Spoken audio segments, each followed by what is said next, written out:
जब जब जो जो होना है तब तब सो सो होता है। 94.3 माय एफएम पर मैं हूं विनी और चलो आज कुछ अच्छा सुनते हैं। सुनाती हूँ आपको एक सेठ जी की कहानी। बड़े रईस सेठ जी थे, अपनी बिटिया को बड़े नाजों से पाला था उन्होंने। बिटिया की शादी भी बहुत अच्छी बिजनेस फैमिली में करी, सब कुछ देखकर कि बेटी हमेशा खुश रहे। लेकिन कहते हैं ना कि आपके भाग्य में जो नहीं होता, आप लाख कोशिश कर लो वो आपको नहीं मिलता। बेटी के भाग्य में सुख समृद्धि नहीं थी और उसके चलते उसकी फैमिली को बिजनेस में बहुत बड़ा लॉस हुआ और काफी बुरे दिन उसके बाद उन्होंने देखे। काफी गरीबी उसने अपनी आंखों के सामने देखी।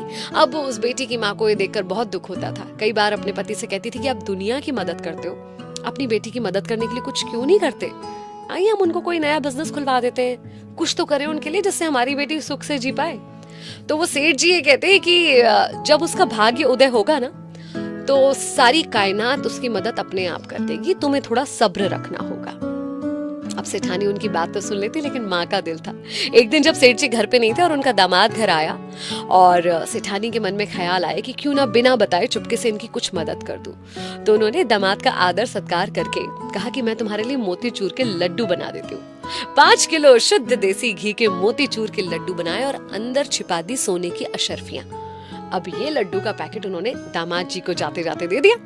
लेकिन दामाद जी ने रास्ते में सोचा इतना वजन कौन उठा के लेके जाए, और वैसे भी पैसों का बड़ा अकाल था उनके पास। तो उन्होंने रास्ते में एक हलवाई की दुकान में वो मोतीचूर के लड्डू बेच दिए, पैसे जेब में डाले और चलते बने।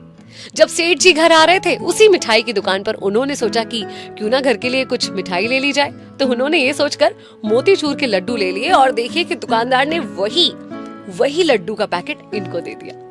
जब घर लाए सेठानी ने देखा ये तो वही पैकेट है। लड्डू फोड़ के देखे तो अशर्फियां निकली और उसने अपना सर पीट लिया। सेठ जी को सारी कहानी बताई। फिर सेठ जी ने कहा कि देखो मैंने कहा था ना कि जो भाग्य में होता है, जब भाग्य में होता है तभी मिलता है।